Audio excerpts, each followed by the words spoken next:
Okay, let's get started. Okay.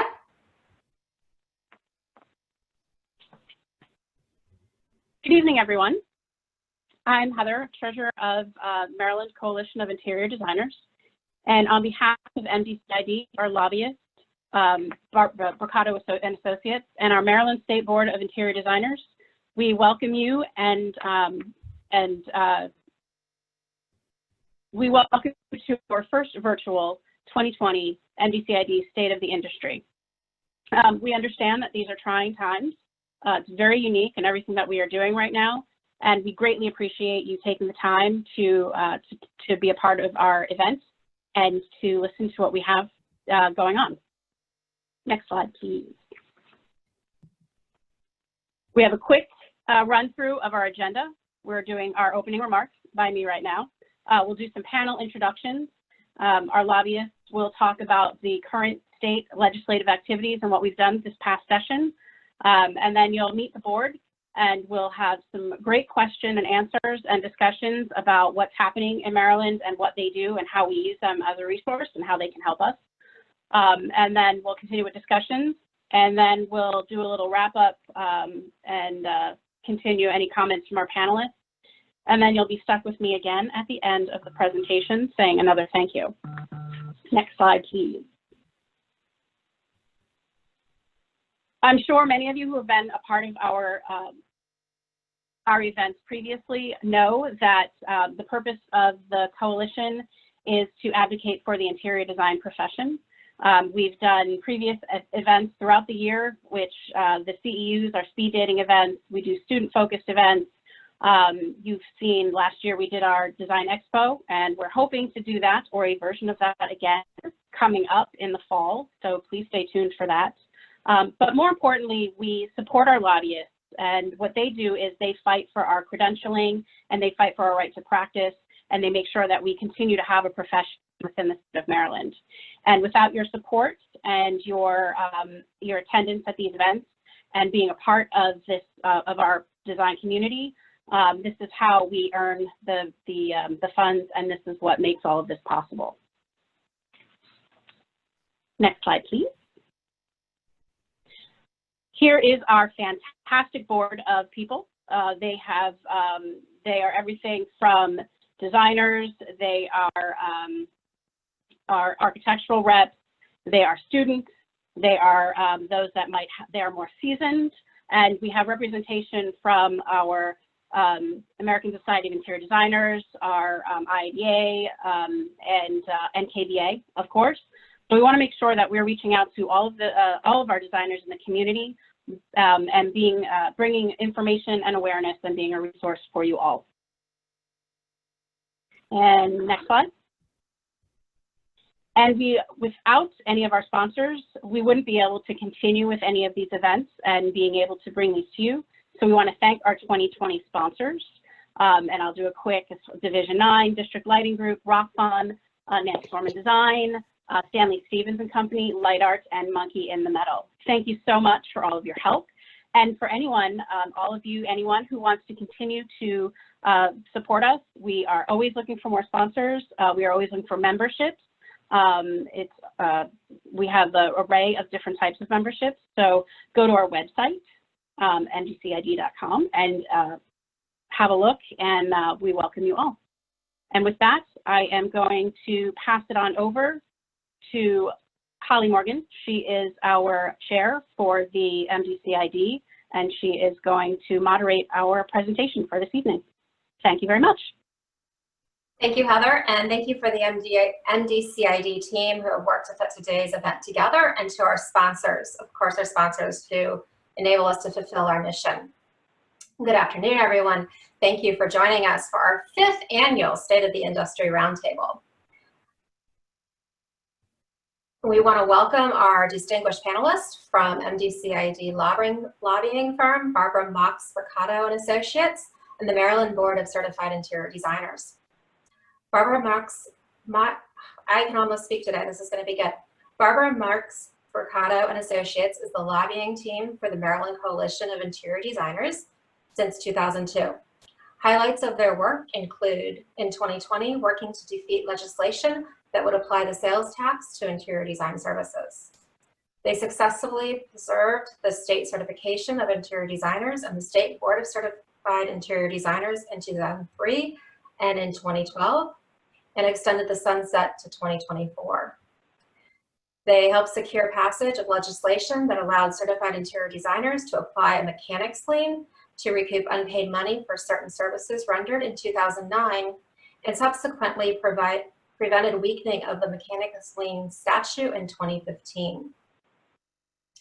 Barbara Marx Mercado and Associates was founded by Barbara Mercado in 1990, specializing in procurement, budgetary and fiscal matters, healthcare policy, and the legislative and regulatory process. She has represented a broad spectrum of clients with interests in transportation, healthcare, education, biotechnology, law, elder care, business, and industry. Prior to opening the firm, she served 8 years as Director of Legislative and Policy Services for the Maryland Department of Budget and Planning. Along with us from the firm is Dan Chatab. Dan has worked within the legislative and policy arena since 1998 and has been with Barbara Marx Mercado and Associates since 2000, currently serving as Vice President. Dan represents clients before legislative committees, administrative agencies, health occupation boards, task forces, work groups, and coalitions. He provides legislative and regulatory research, writing and drafting services for clients, and oversees the day-to-day operations of the firm. Joining us from the Maryland Board of Certified Interior Designers is Chair Robin Dubik.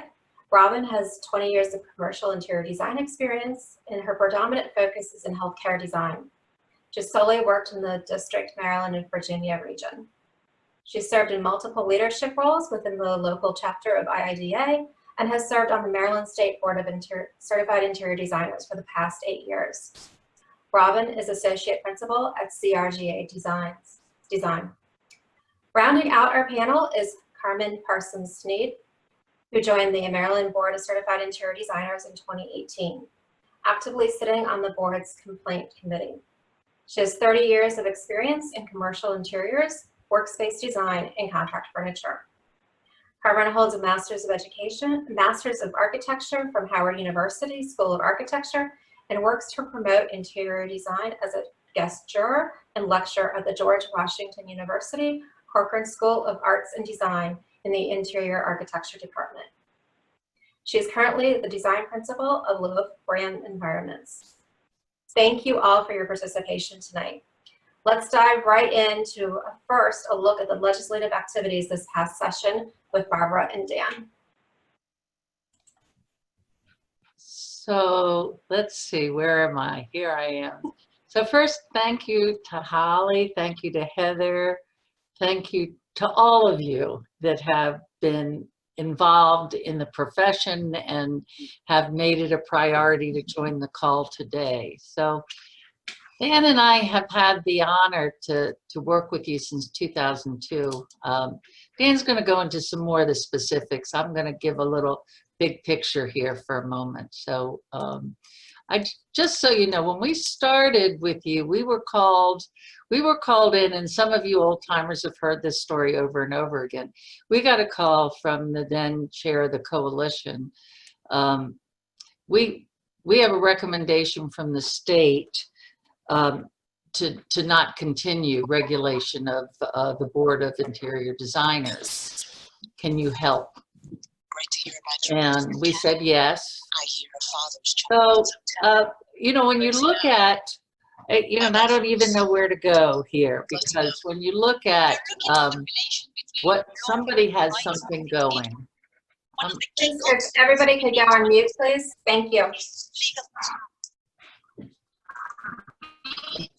Or is that me?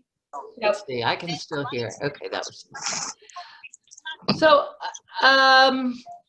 I think that what I want to talk about a little bit while I have the floor is that you know, first of all, that I think your certification law is essential to the future of the profession. So, you know, we can wait and go into that, but it's what tells the public you're important enough for government to recognize that what you do needs to be regulated in a way so that your clients know you have the adequate education and training to do what you're doing, that I would say in today's COVID environment is life and death, that you're providing services that are going to save lives, that have been saving lives. And, you know, whether that be in your healthcare facilities or design of outdoor space, or looking at innovative ways that the hospitality industry can operate, or other industries can operate, or how government is going to reopen. I want to say that Dan and I are on phone calls or Zoom meetings with elected officials and appointed officials throughout the state. And we don't know how the General Assembly in Maryland is going to operate in January. And it would probably be the first in hundreds of years if the public wasn't allowed to be part of the legislative process that meets, you know, for 90 days in Maryland to give us our budget and all the statutes that really are the framework for life for everybody here in Maryland. So what we've done over the years, and it's been this session, but past sessions, has been educate you to be vocal, to be out in your community, to participate in policy discussions, because it makes a difference, because that's how you gain influence. And what we do is we, as your agent or facilitator, we, along with what you do with us, educate those officials or lawmakers that can help your clients and you or can hurt them. And so we're your eyes and ears and voice and strategists. We tell you who all the players are, and we have 188 members of the General Assembly, and they come from all places, all walks of life. We concentrate on our committees of jurisdiction and the chairs of those committees, and we bring you and your leaders together with them to educate them. We tell you to look at where they're from and where you practice or where you live, so you can reach out to them, so that if they're somewhere out in the community, you can come talk to them about the projects that you've been participating with or the ways that you've been helping their voters that are in nursing homes and hospitals and maybe handicapped and need access. So, when we have these kinds of meetings, it's like talking about what is lobbying, why is it important, what is certification, and why is it important. And I would just say to you, it's a given that it's essential. It's a given that the profession be recognized as one that warrants rules and regulations about who can do what you do and call themselves a certified interior designer. And it's essentially important that you have a voice with policymakers. I mean, you all know this, but I'll say it anyway, though it's not something any of us want to hear. The first year, and it'll come back again when we go around, we're representing the interior designers. I mean, they're those folks that know nothing and say, oh, pillow puffers? I said, no, interior, certified and credentialed, trained, continuing ed, healthcare, environmental factors, access for disabled, safe access. This is what they do. This is who they are. So with that, I'm going to let Dan talk about this session, but I can fill in on details. But I just say, We've been thrilled to be part of the team with you. You're a great team.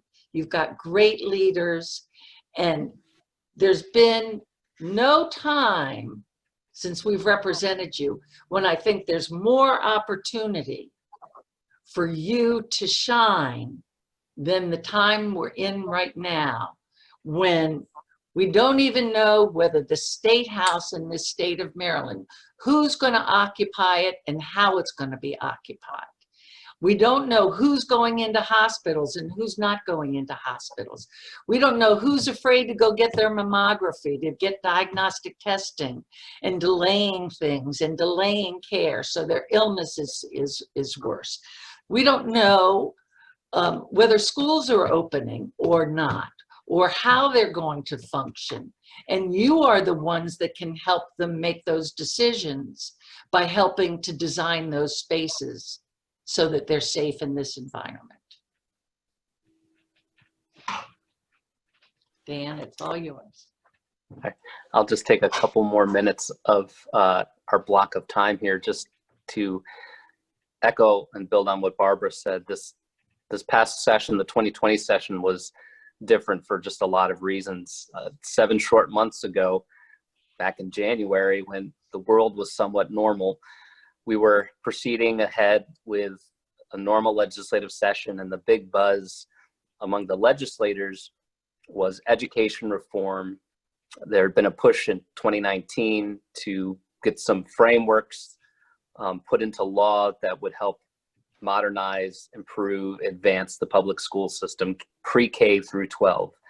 So the buzz going into 2020 was, we're going to find a way to fund these programs. We're going to find a way to fund the enhanced teacher payment, the new programs, the capital side, the school redesign, school buildings, and so forth. So the legislators put on their revenue raising caps, and we soon found ourselves embroiled in a sales tax increase.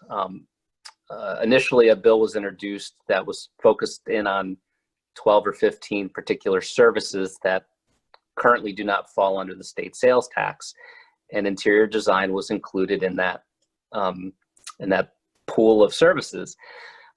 Shortly thereafter, another bill came out that would have applied the sales tax to all services. So then everybody was like thrust into this debate, which quickly became a very hotly debated item, because the price tag that was being promoted for making all these school improvements was around $4 billion. And there were a number of bills in to get a couple $100 million here and a couple $100 million here, and we'll close some corporate tax loopholes. But suddenly this idea of, well, let's increase the tax to all services, that's going to bring in like over $3 billion. And that was a big panacea. So Barbara and I and MDCID leadership quickly came together and started reaching out to the committee members, reaching out to legislators, getting talking points, illustrating that your services are not luxury services, that they're essential services that pertain to everyday life. So this feeds on what Barbara's saying. Like, a big chunk of our efforts every year is the education factor, to make sure that legislators know that you're not just, picking paint colors and fabrics, that a lot of that is with a purpose, especially if we're talking schools or healthcare facilities and so forth. So we really, I'd say, went into overdrive over a period of a couple weeks. And while this was happening, the world was changing. So the intensity and negativity around COVID, it was really coming to a fore. So at the same time as we were fighting this budgetary issue, that's going to fund schools, the state was starting to make changes and really shutting down segments of society and the economy. And it got to a point where the legislature, it was decided, would end early for the first time, I think, since the Civil War. And there was this rush to finish any bills, anything that needs to get done, balance the budget, anything that needs to be passed that would help the governor respond appropriately to the COVID crisis. So in the midst of that, thankfully, due in part to our outreach and also the interior design outreach, we had a call to action that was blasted out, and I think over 55 or 60 separate outreach individuals reached out to their legislators, whether it was by phone or email, asking that, you know, this tax on interior designers be removed. In the end, we were successful in getting interior design services taken out of the bill. And that was a huge accomplishment. And when the session ended, that bill didn't go anywhere, it didn't pass. So I'll save more time for later for discussion, but just looking ahead, you know, the budget crisis that we're experiencing now because of COVID with the economy when it was shut down has created a drastic impact on state revenues. We're looking for the coming, or the fiscal year that just started, fiscal year 21, the state's looking at anywhere from 1.5 to upwards of maybe $4 billion in a revenue shortfall. And a number of actions are being taken by the governor and the Board of Public Works to cut the state budget. And that does have some ramifications on not just everyday life, your profession, but the legislative focus going into next year. But we'll talk more about that later. So I'll stop and yield some time to the board members.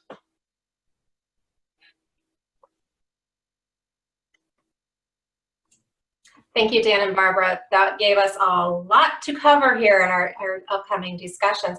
I would like to turn the focus over to Carmen and Robin and get a good overview and understanding of who the Maryland Certified Interior Design Board is. Sure, I could start, and Carmen definitely chime in. So thank you for having us. We're here, you know, as members, but we're not necessarily representing the board as a whole. Just need to put that out there. But so the CID board, we are governor appointed. We make up, or we are composed of a total of 7 individuals. We do have openings right now, so anyone who's interested, please, you know, we can kind of talk through that. But it's a total of 5 interior designers, 1 registered architect, and 1 community member who would be someone who is not directly related to the profession of interior design, but someone maybe who has some kind of, you know, vested interest. That's okay, but it can't be an interior designer or an architect. Our terms are typically 3 years. I've been on for a number of years now through reappointments. I think one of the questions was how often we meet and so forth. We currently are meeting quarterly, but certainly if there are any issues that arise through the legislature, you know, we would meet more often, or, you know, call a meeting either virtually or in person, or exchange emails. Our meetings are open to the public, so anyone can come in here. Whatever is discussed, at least the portions of the meeting that are intended for the public. I guess overall, you know, what we do is, you know, we are there, and it was mentioned that Carmen is a part of our complaint committee.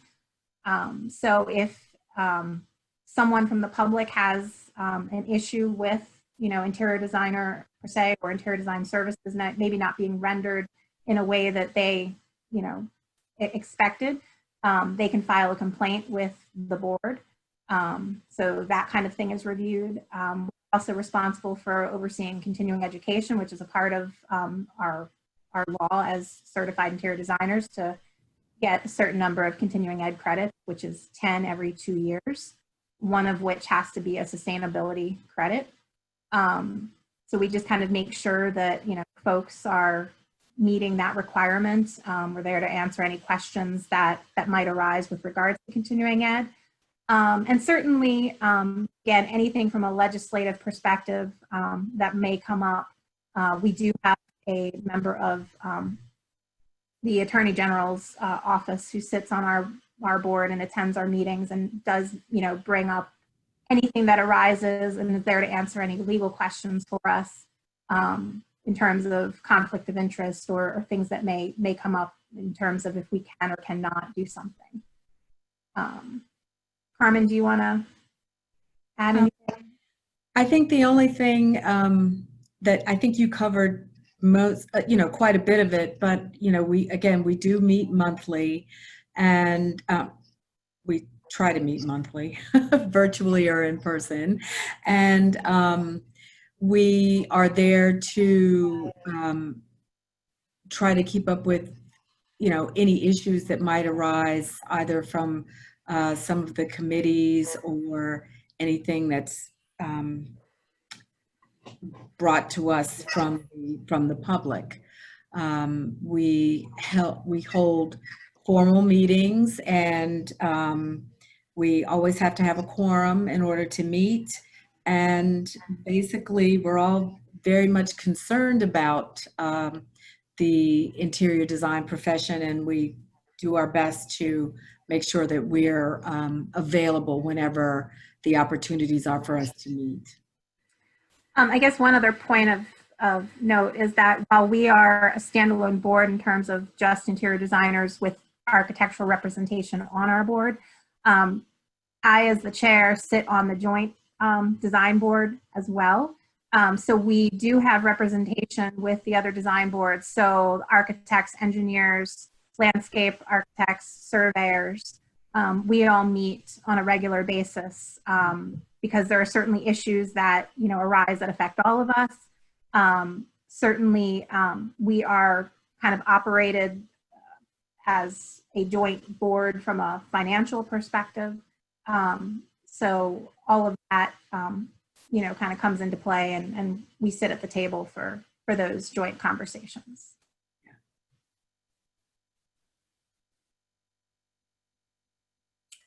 Thank you, Carmen and Robin. That was a great background and will help us as we go into the rest of the discussion this evening. The panel has received our discussion topics and questions ahead of time to prepare and to help move us forward and make sure we really cover the topics that we want to cover. I categorized the questions so that they build on each other, starting with the background of the board is and how the lobbying efforts are, a little bit deeper dive into that, and then moving into legislation and policy, which will be the bulk of our discussion throughout the evening. Talking about why CID, why that's important to have that certification and registry with the state, and then what is our collective professional responsibility to move the industry forward, and from our panel's perspective, what do they see as the improvements that are needed within that realm.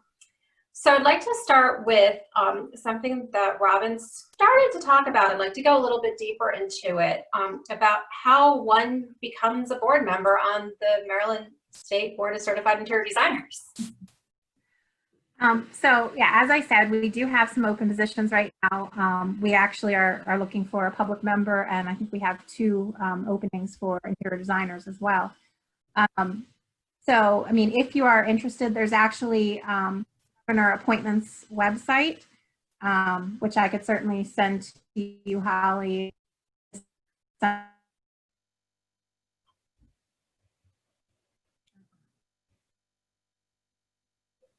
Robin, you may have frozen. Oh, is she? Am I okay now? Yeah. Oh, you're back. Okay. So yeah, you can go to the governor's appointment website and fill out an application, and governor's office will vet candidates, and then our executive director would be notified that someone has been appointed. Certainly, if there's anyone out there that has an interest in getting involved, you can certainly approach any of us, and we could certainly give your name as well to our executive director. He's on the call, and yeah, he just chatted that you can contact him for more information. So you mentioned, and I know, Carmen, you sit on the committee about complaints. How does the board handle those, and what types of issues get brought to the board? So usually at the board meetings, we review anything that has come up. We've often gotten a complaint from somebody out in the public, a client who has been who was dissatisfied with their service. They feel as though they were charged for something they haven't gotten, for example. Other complaints that have come up are, and it's not just complaints, but it's also people who are out of bounds, if you will, with their certification. But when these complaints are brought up, then the board reviews them. And sometimes we find that there's a resolution that can be offered directly from the board. But in some cases, we've had complaints where they really weren't, they shouldn't have been directed to the board, actually. So we're there to sort of ferret that information out and to help that person from the public get some kind of resolution or answer to their original complaint. So. And I guess it should also just be noted that, again, our representation from the Attorney General's office tends to be involved, at least on some of these complaints, right, Carmen? Just to make sure that from what's on the books in terms of our legislation and our bylaws, that we're within our right or whatever to take action or not take action.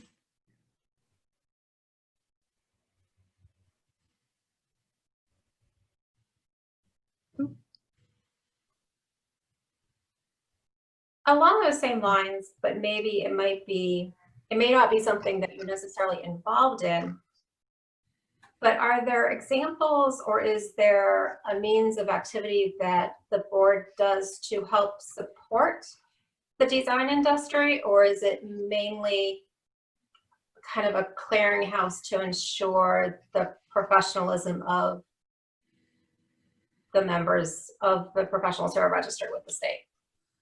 So I think it's, sorry. Oh, sorry. Go. Either one of you. Well, I was just going to say that, we have to walk a fine line because we can't get involved in something that would be deemed a conflict of interest. So we've certainly gotten involved in times, to assist getting numbers up by talking about getting, for example, Morgan State, getting their program up and running, because you had asked your question earlier about why CID important, and the higher number we have of certified interior designers in the state, the more we will be taken seriously. So the fewer that we have, we stand, some challenges in terms of being taken seriously when it comes to regulation or deregulation. So the more we can have, the better we are. So we have gotten involved with trying to, get education back in the state, with certified programs, because that certainly has been one of our downfalls in recent years, not having, a four-year program to pull from. Carmen, do you have anything to add? No, because I was actually going to bring up that same point that Robin made about reaching out to the new program within the state so that they know that we're available and here to answer any questions and to support them. But, again, as Robin said, we want to make sure that we do not present a conflict of interest, when it's by being on the board. You touched on the CEU requirements and the review. Is there a different review process within the state board versus if something is approved with IDCEC, or if it's IDCEC approved, it's state approved? So years ago, it was different, and it was actually a pretty cumbersome process that CEUs had to be Maryland state CID board approved. But there was certainly delay in that process. There were a number of CEUs that were listed on our website that had been offered, 10 years ago and may not still be valid. So one of the things that we tried to do to help everyone was really streamline that process and At this point, anything that is IDCEC approved or even AIA approved counts. So it's just a matter of, you know, maintaining your record for yourself should you be audited. And certainly if you are, you know, a member of MDICID or IIDA, you have to report to IDCEC anyways to maintain that record. But yeah, we accept IDCEC, AIA, and certainly, you know, with the one sustainability credit that is also required in our 10 hours GBCI.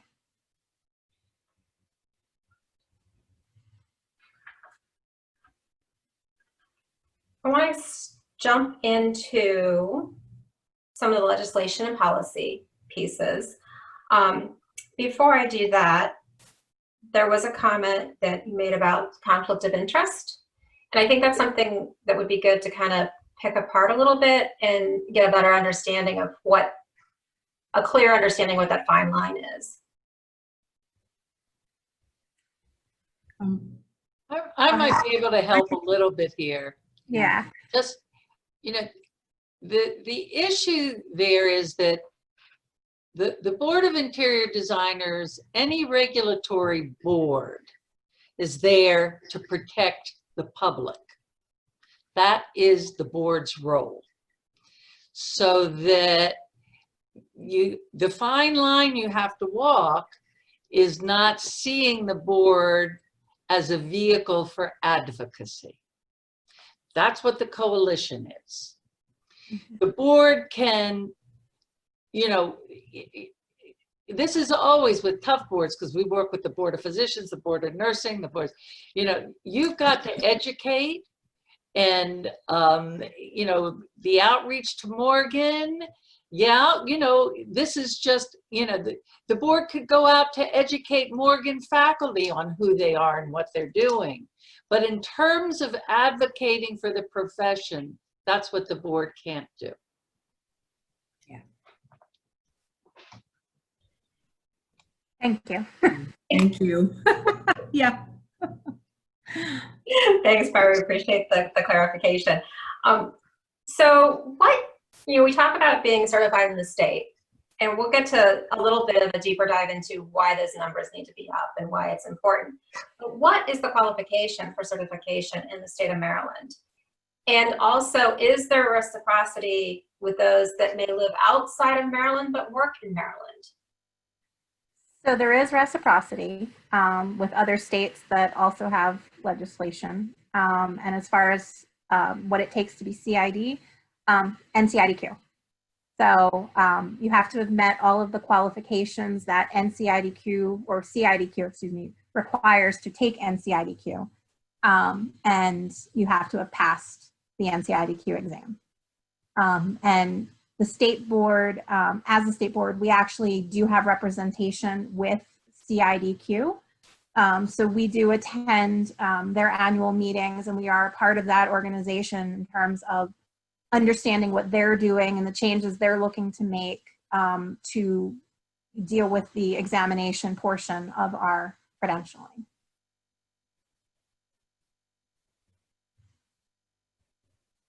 Carmen, do you have anything to add or? No, just, I can add just briefly that I did attend that CIDQ conference this year, and it was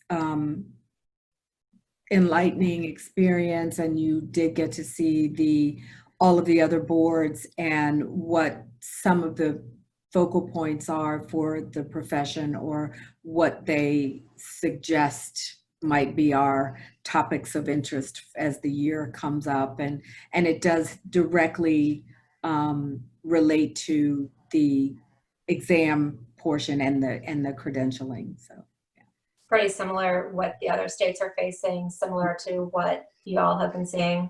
Yeah. Yeah.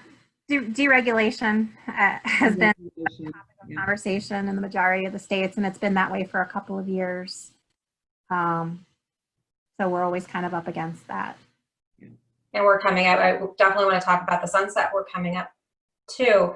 Before we get to that, some folks in the audience may not quite understand the difference between the Title Act and the Practice Act. and certification and licensure. What do we have in Maryland, and what's some of that history of how we got there? And I think that might lead us to a discussion about sunset as well. So I'll take a quick stab and let others jump in. So a title act is just that. It protects a title. So what is protected in Maryland is the term certified interior designer. If someone who is not certified uses that title, they could, and something goes wrong, they certainly could be legally sued. I don't know how they can use it, but legally, no one that isn't certified can use the title certified interior designer. And our law does go into who a certified interior designer is, and the continuing ed and the training and education and so on. A practice act is where you take ownership of a practice that's defined, so that there is function defined. And if anyone who is not otherwise licensed and has part of that function defined in their licensure does what is defined in your practice act, that is illegal. So we do not have a practice act. There was over the years that Dan and I have worked with the coalition, there have been discussion in and out, and actually the national organizations have had differing points of view on certification versus licensure. So it can be a very tricky issue. And, there's, you have to look at the design cluster, and in any kind of, even in our certification act, and Dan can correct me, there's exemptions for architects and maybe other professions listed that, maybe it's that, Dan, I'm going to misspeak because how they're referenced in our title act. So I'm gonna leave that to you. But the general distinction between title act and practice act is protecting the title versus protecting function.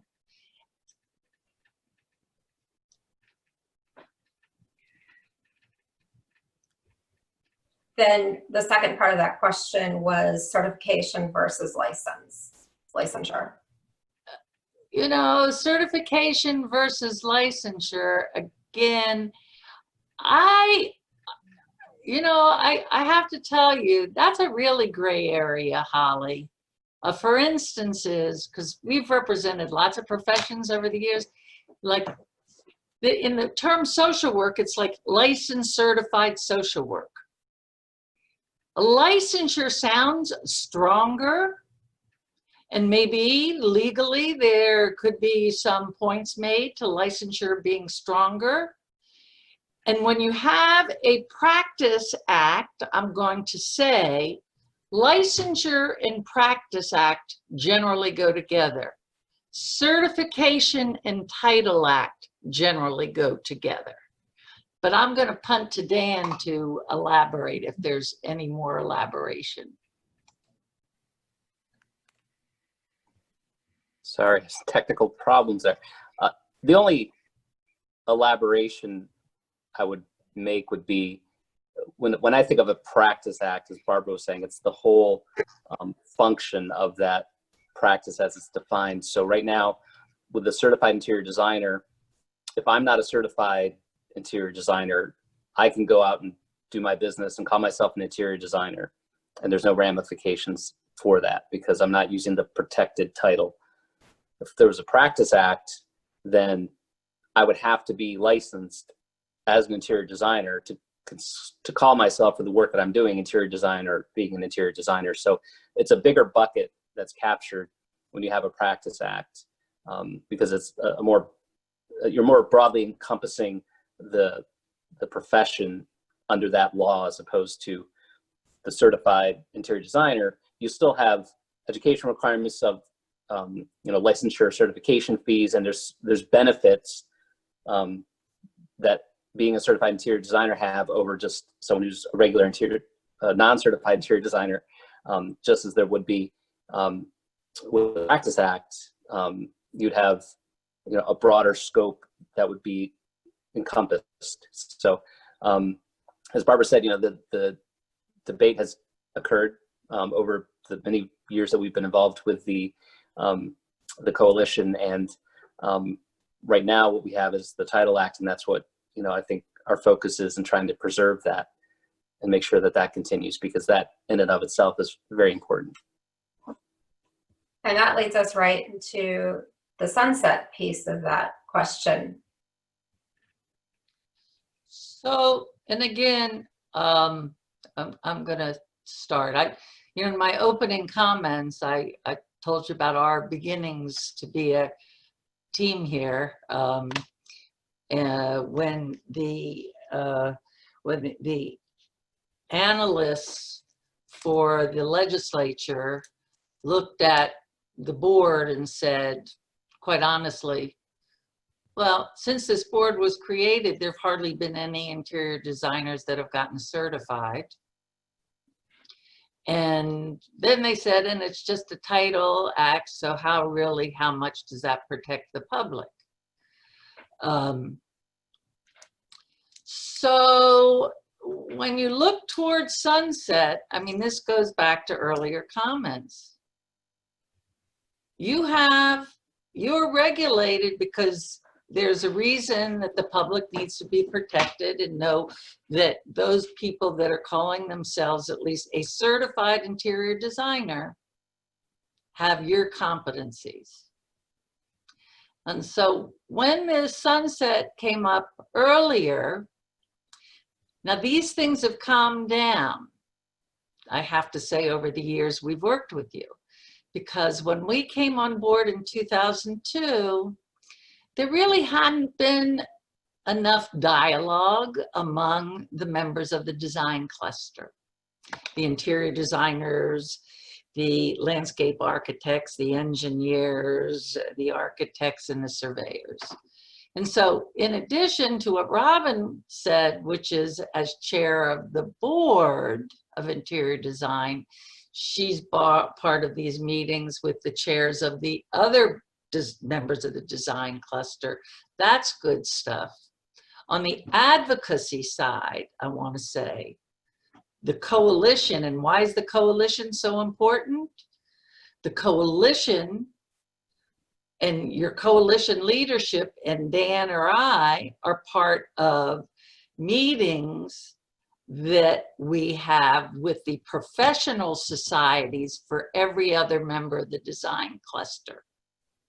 So we sit down and we say, well, here's what we're looking at for this session.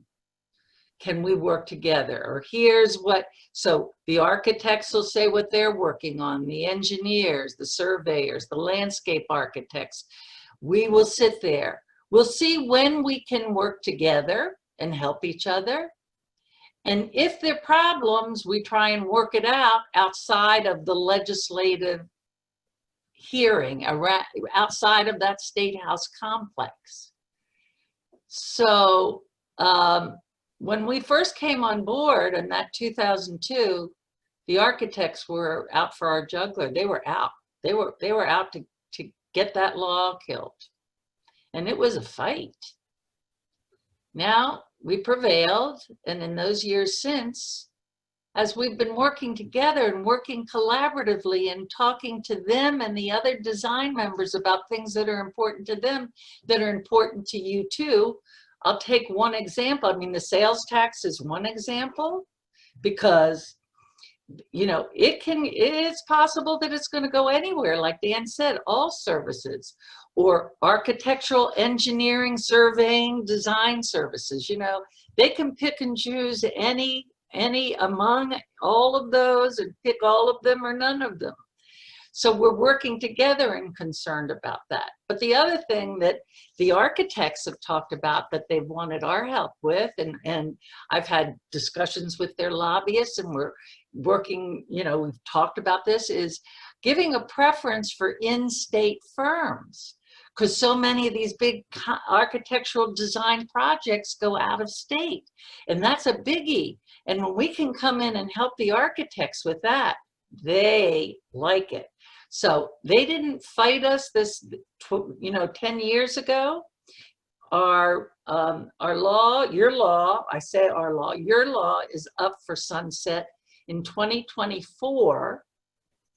But we've got to get the board as strong as it can be as soon as we can, because they're going to start collecting information, the number of licensees, if we can't get people to serve on the board, that's going to be an issue. We need to have those seats filled on the board. We need to have as many people certified as possible. And we need to take advantage of how important what you do is in the current COVID environment, so that in the 2023 session, which is when the bill will be considered, just 2 years from now, really, well, I'm figuring 2021 is this coming session.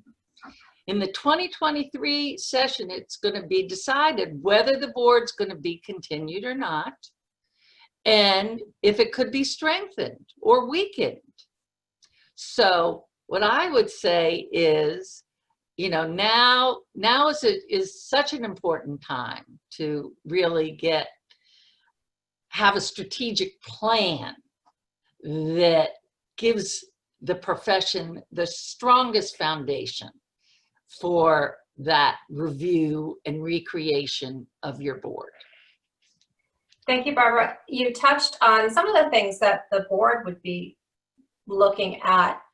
Carmen, Robin, can you go into what does that environment look like when the sunset is up? What are the activities that the board is doing? Barbara mentioned trying to get the CID numbers up and looking at some of those issues, but what does that environment really look like? What's ahead of you for the next year and a half? I mean, I would say our biggest thing, as Barbara mentioned, is getting our seats filled and continuing to promote certification, which is one thing that we can actually do as the board. Because again, that will all kind of go hand in hand and set the tone for sunset, and not having them question us as a board. The higher the numbers we have of CIDs, and if all of our seats are filled on the board, and we meet regularly and address any concerns, and show that our members are taking their certification seriously and maintaining their continuing ed when we do audits and so forth, then it makes it more difficult to fight. What are some of the challenges you're facing, or some of the pushback to getting somebody to be CID?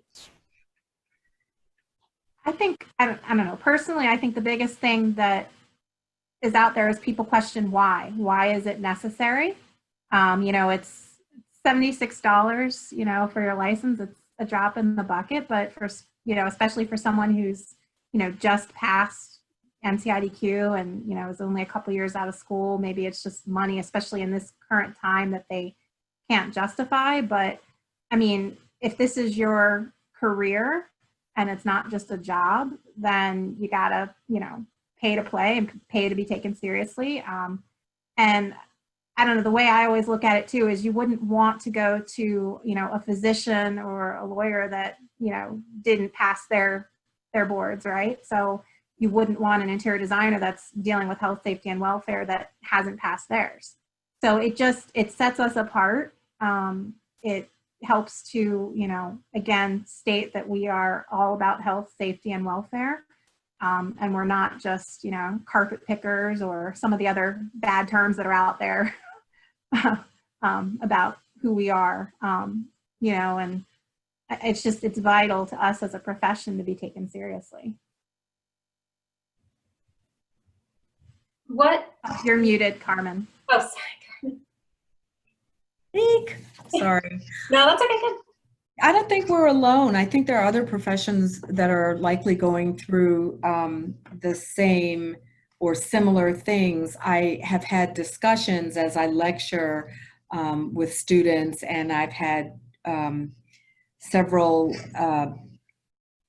high school students. It seems in my house, we're always mentoring somebody, but a lot of people just don't feel like I don't know, they kind of want half, you know, one half, they don't want to be regulated. And then on the other half, you know, I don't want anybody to tell me what to do. And then on the other part of it, they, you know, they want this title, but they don't want to go the extra mile. And so what I've been trying to do, and we've, you know, talked about it, that we all put in extra hours doing things at universities and high schools to let students that are interested in interiors, that licensure is the ultimate. It's the thing that you really want to strive for. And I think maybe we have to come up with some different strategies that really hit, I think, the younger crowd to really want to latch on and know how important it is. I think though it also takes the firms, you know, it takes the firm, you know, principals and firm owners to say this is important. You know, we only want to have people here that take this seriously, that are certified, especially if you're going after, you know, certain types of jobs where maybe it's a requirement on a federal job or something. But really, the firm ownership needs to step in and say, you know, we want the best of the best, you know, on our payroll, and that means certification. So whether they institute some kind of policy that says you have a certain, you know, period of time after you graduate before you know, take your exam, and if you don't, sorry, you know, but it's important as a profession to set us apart from, you know, those that don't have the education, the experience, and the examination. How do you get over the hurdle of, okay, well, I've got my exam, I already, you know, CIDQ and CIDQ. Why send $76 to the state? Like, what? I already have this. I've accomplished the national level. Why do I need the state? Well, again, I think it's that, you know, as a profession, they, you know, folks need to be educated that to be able to practice, well, practice is the wrong term because we don't have a practice act, but to be able to work in the profession and be taken seriously, you want to be a CID. So let me just throw in something, and Dan's gonna have to make sure I'm right. I think if you're a CID, you could possibly be a lead in a state contract. You know, so there's another point. Or even, you know, there are contracts, whether they're government contracts or private contracts, that might require that the interior designer be certified. And Dan, I'm looking, I know we had some discussions with general services, so maybe you can confirm, but I thought a CID could be a lead on a contract, a certified interior Also jurisdictionally too, as well, in terms of if you're allowed to stamp drawings. I mean, it comes down to if the authority having jurisdiction will accept an interior design stamp versus an architect's, but yeah, part of our. Yeah, there's no doubt that it positions you for those types of contracts. And I think that my recollection is correct that, you know, having that certification, at least for state contracts, does allow you to take a lead role in that project. I think I echo everything that was said. It really enhances you as a professional, and it elevates the entire profession as a whole. The more people that take advantage of this opportunity, the better. We get into the discussion of commercial versus residential. And as MDCID, we're here as the umbrella organization to represent professionally practicing interior designers. We don't say certified in our coalition title, professionally practicing interior designers. So how do we best encourage someone who may or may not necessarily be focused on the commercial environment to understand or kind of see the perspective of how important just going that extra little step is? So again, and I think that when you open this up for conversation, I think it'll be interesting to hear people's experience. But I would say in the residential, it's just the kind of individual that you're providing services for. And if they're,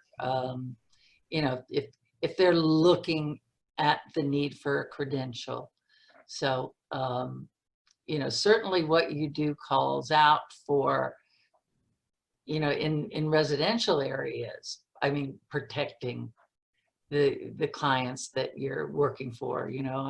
I have to tell you, my balance keeps getting worse. I'm like noticing it every day, tripping and, even, and I'm knock on wood pretty healthy, but all of these issues about the environment and safety and all the issues about just design aesthetics, but design safety and aesthetics, and the residential customer getting what they're paying for, and knowing that that person has got the highest level of training in the field. So Holly, I don't know if that's an answer. I think everybody probably on this Zoom call could give their point of view, but it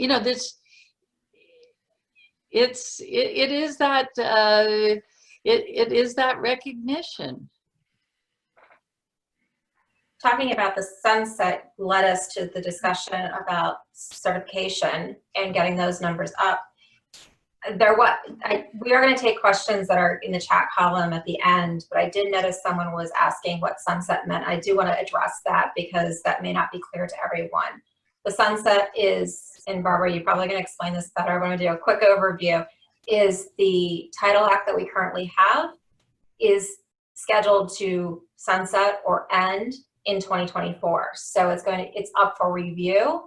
And 2023 is when that review will happen. But all the information gathering and all of the background is starting pretty much now or within the next year, that the state board's doing and that the coalition's doing on the advocacy piece to ensure that that sunset is pushed out further. And Holly, that was great. I'll just say every profession, pretty much every profession that is regulated by the state, whether it's, the plumbers, builders, in the design field, or the physical therapists or dentists or dental hygienists or, speech and language therapists, and, all of those boards have a sunset because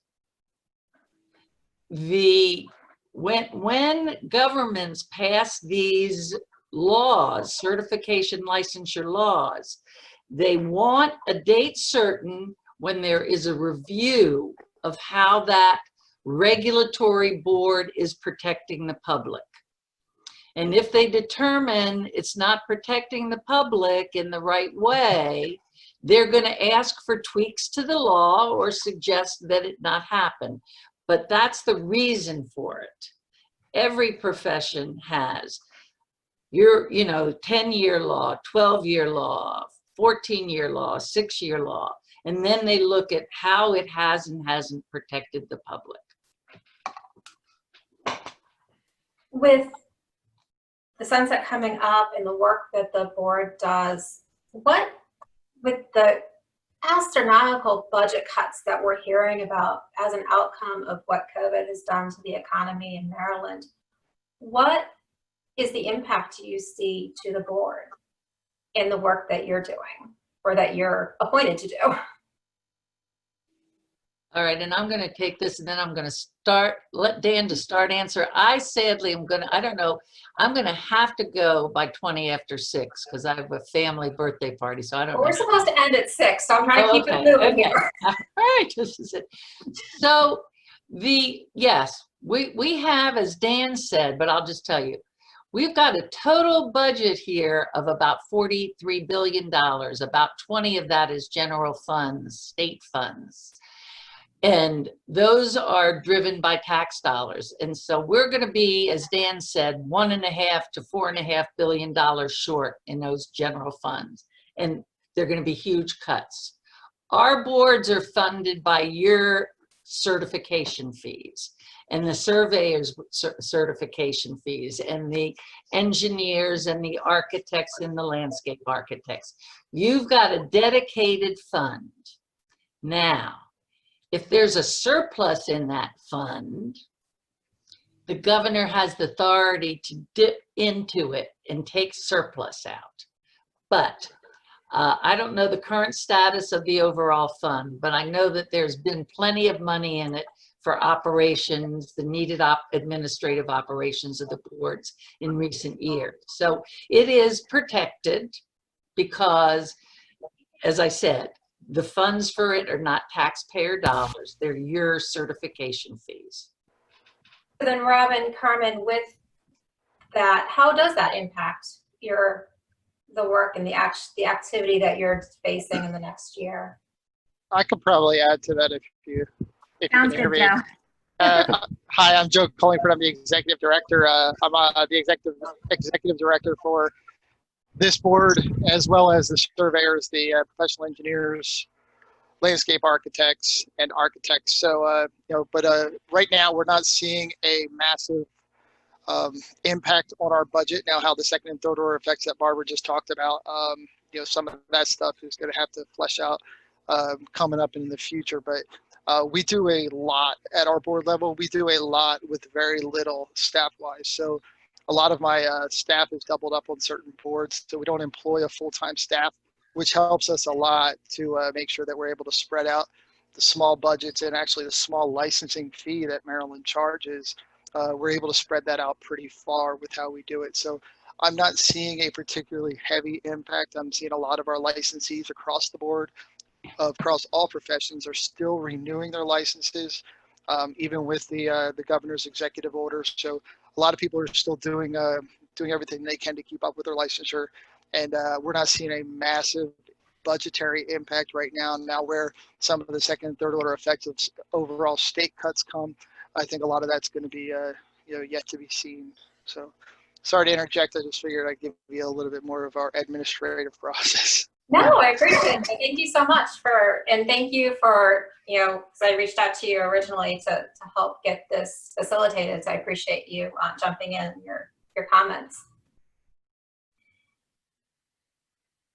So as you're going through and the work that you're doing, do you keep an eye on the legislation and what's happening in Annapolis, or is it more of, okay, they've made this decision, now we have to do this? Is it more, I want to say reactive because that sounds negative.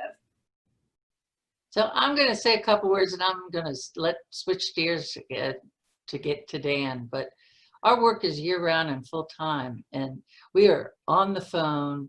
We are reaching out to legislators. We are telling them what our clients are experiencing in this COVID environment. We're talking about what the next session may look like. We're talking to the budget office to see, what the governor's thinking is. We're talking to the treasurer's office to say, whoa, be careful about this. Don't cut things too soon. We're starting to get short on time, so I'm actually going to cut you off because I really wanted to get from the board's perspective and how the state board was looking at the legislation and how their activity is reactive, or is it just as a watch and this is what we have to do with their decisions? Well, so again, the Attorney General's office is a part of our board meetings. So they do bring to us anything that is currently on the horizon that they've heard that could impact us. And at that point, you know, we're kept abreast of it and can address it as necessary. So, I mean, we're not physically going out there like Barbara is and making calls to all the agencies, because of course we're not in that capacity. But we are at least kept up in terms of what is potentially coming down the pike that could affect us. And a lot of this is where I come in, as in kind of bridging that between the board and when new legislation comes out. We do a little bit of both. For the most part, the board sits back for a lot of the stuff that goes in and kind of has to see how it plays out. But we do provide input on how it's going to affect the overall community. Sometimes those inputs can be something that's not foreseen, some second and third order effects of a certain legislation, you know, a certain bill that gets introduced. So we will, I do paperwork and provide input to that on how some of those effects will be to our agency. So the board does monitor that just to ensure that it's not going to negatively affect the licensees or the certified individuals out there. Carmen, do you have anything to add? No, I think Joe's covered it. Good. So we've covered a lot of ground, and we're coming up in the last few minutes of our discussion before we open it up to Q&A. I wanted to touch on, and we talked about it a little bit, but from the board's perspective, what can we as professionals in the industry in Maryland do to help ensure sunset does get extended, doesn't get cut off, and that you have the board members that you need to do the work that needs to be done? I mean, I think we've already touched on all of this. Really, it's us taking the profession seriously, taking ourselves seriously, and doing everything we can to, continually show ourselves in the light that we deserve. So get out there, and if you know someone in your firm that isn't currently CID, ask them why. Make sure they get certified. The younger staff that is thinking about taking their exam or just took their exam, let them know that we're here. Work on continuing to try to get schools in the state that have certified CETA accredited programs. So really, it's just a matter of continuing to take ourselves seriously and educate the public and ourselves in terms of the importance, of our profession, especially, as Barbara said, in this current, environment. Yeah. I mean, there are a lot of sole practitioners and a lot of, medium and large firms. And if we all take a stand to get to them and really question them about, or present the idea, reiterate, whatever we can do to get the message to the firms to really support certified interior design and being certified. Julia, I think we can go into some of the Q&A that you've been monitoring. You want to take on some of the questions and ask the panelists? Sure. Just really quickly, somebody who arrived late would like to review the professional demographics of the board. Are they all certified interior designers? So our board is composed of 7 individuals, 5 of which are to be interior designers, 1 architect, and 1 public member. And as far as the interior design, and really across the board, we try to get people from various jurisdictions within the state. So we, try to have various counties represented and the city, not necessarily having everyone from just one location. Okay, thank you. The next question, how educated is the legislature on the importance of the certified interior designer designation? And what does that mean to the industry? And I'm going to break this one into parts because it was really long. So just that for now. I'm sorry, can you repeat that? How educated is the legislature on the importance of the certified interior designation? And what does that mean to the industry? Is that a Barbara question? I can take a stab at that. I think it goes back to one of the comments Barbara made early on, that our goal, our aim when we interact with the legislators, and there's 188, and as Barbara said, they come from all walks of life, all different backgrounds.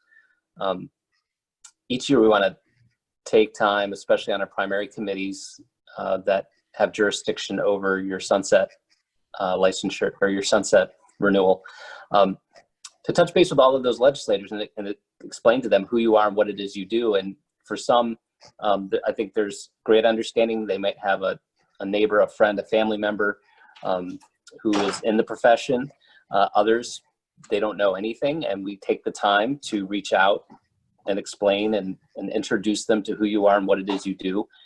There was a lot of education on the fly last year when the taxation committees started taking up this notion of taxing your services, and interior design was a completely new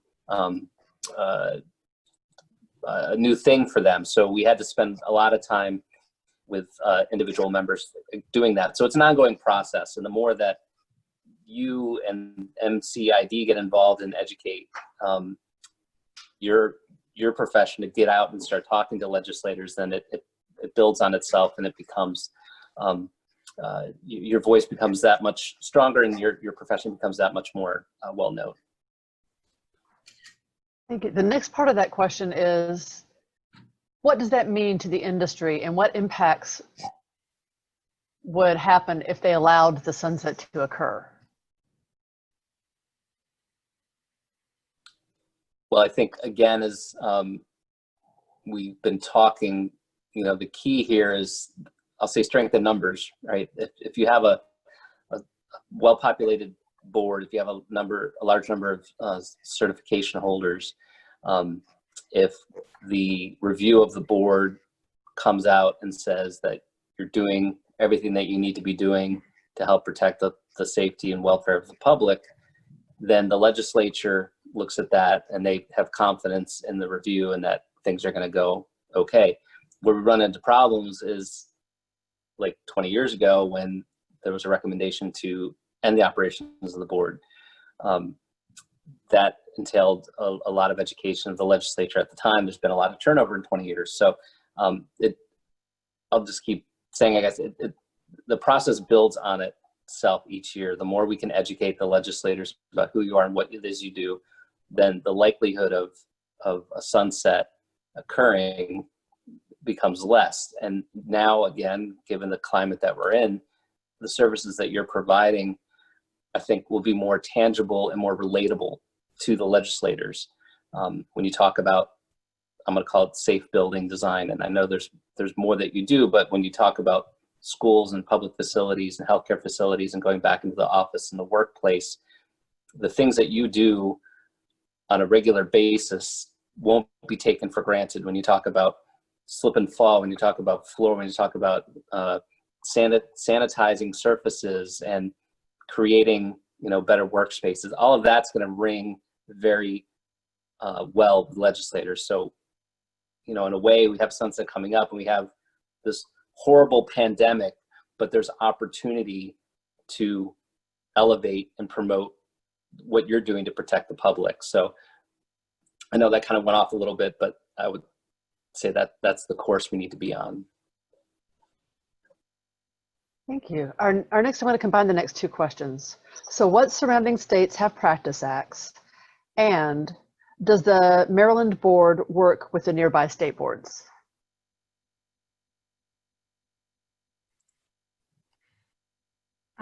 We do not, but I will say that being a part of the CIDQ organization and attending those annual meetings, we certainly, are at the table with other boards and, have the opportunity to communicate with them and see what's happening in their states.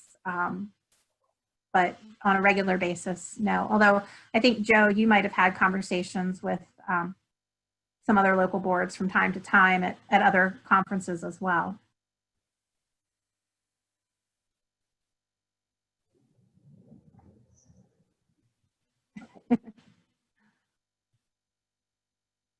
So just a few more quick questions. In regards to the title and Title Act, what is the difference between interior architect and the certified interior designer? Well, so that kind of opens up a huge can of worms. And we don't have the time to cover all of that. And I don't know if, Joe, if you want to pipe in as well, or Barbara, Dan, but legally, there is no such term as interior architect by our laws, our statute. So I know there's a lot of conversations in all of the professional organizations right now, because you have a lot of universities that are out there offering, you know, programs in interior architecture. And that's something that CIQ has really been keeping an eye on and having conversations about on a yearly, well, continual basis. But it is a problem because you have students that are graduating with, you know, that designation, and it doesn't necessarily then apply to, you know, an individual being able to get state certification. That bridges right to the next question about mentioning the differences in the attitude in the industry toward interior design, and is there any bridge building with NCARB or AIA? I think it's gotten way better. Barbara, you already touched on this. You know, also being able to sit at the table with all the design boards, you know, rather than us just being separate like we used to be. You know, we are able to converse amongst ourselves, and I think there's a lot more respect, at least at the local level. I can't necessarily speak at the national level, but I do think that there's been a lot more conversation, especially as this title of interior architecture is being thrown out there, because that affects the architects as well in terms of, you know, their licensure. Right. I would just add that, yeah, I think at the local level, the discourse has been very good and fluid, you know, among the design professionals. Sometimes the national entities have positions that may differ from the feelings and the sentiments of the local chapters, but, you know, as we encounter those, we hopefully continue to talk and iron out any concerns. We had one more question just come in that I know we've covered already. Do you need to pass the NCID before being certified? Yes. That is all the questions. Thanks, Julia. I want to give the board and all of our panelists a minute to have closing remarks, and then Heather will close us out for the evening. Carmen and Robin, you want to start us out? Thank you guys for, you know, having this dialogue, and for, you know, continuing to be there as a part of, you know, the industry and doing your part to better us as a profession, and all of us, you know, board aside, you just professionally need to do everything we can to educate folks and be proud of being an interior designer, and more specifically a certified interior designer. I think this gives us energy to go out and really know that we have to come up, especially now that we're in this new way of working. We're going to have to go out and find a new way to get that message out and get our work done through the board. Thank you. Barbara, Dan? So I just want to thank you for being volunteers, doing what you do to raise the money, to pay us to be part of your team here.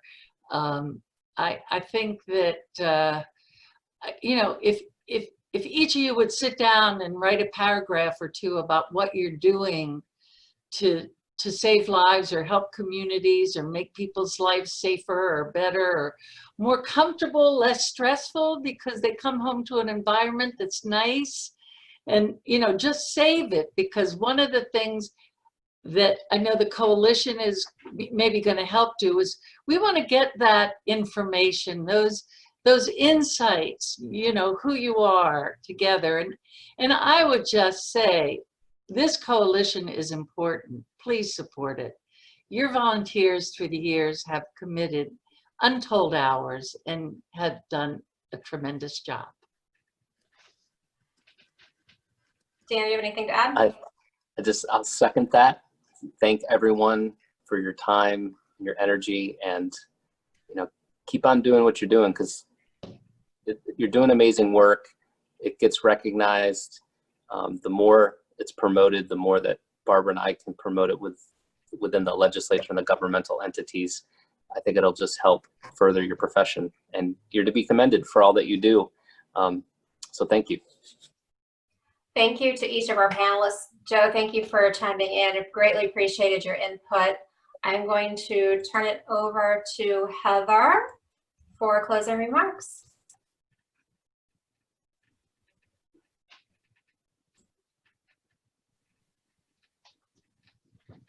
Heather's not unmuted. Let's see, does she know that?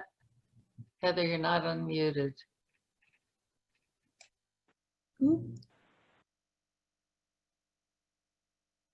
Thank you. Sorry about that. Just to beat a dead horse, again, we thank you all for coming, taking the time to do this. And as we mentioned earlier, we have several opportunities for involvement. We have membership for both all professional industry members and for students. We do have sponsorship opportunities that meet all varying budgets. And then as far as volunteer opportunities, whether you'd like to take part in any of our meetings, we do have them monthly. We do have some openings that are that we're looking forward to fill, secretary and ASID liaison and student liaison. And then also all of our events. We're always looking for people to help us out, whether it's for brainstorming, bringing new ideas, or just getting us up and going the day of the event. So thank you all. Have a wonderful evening, and we hope you continue to stay healthy and enjoy these interesting times.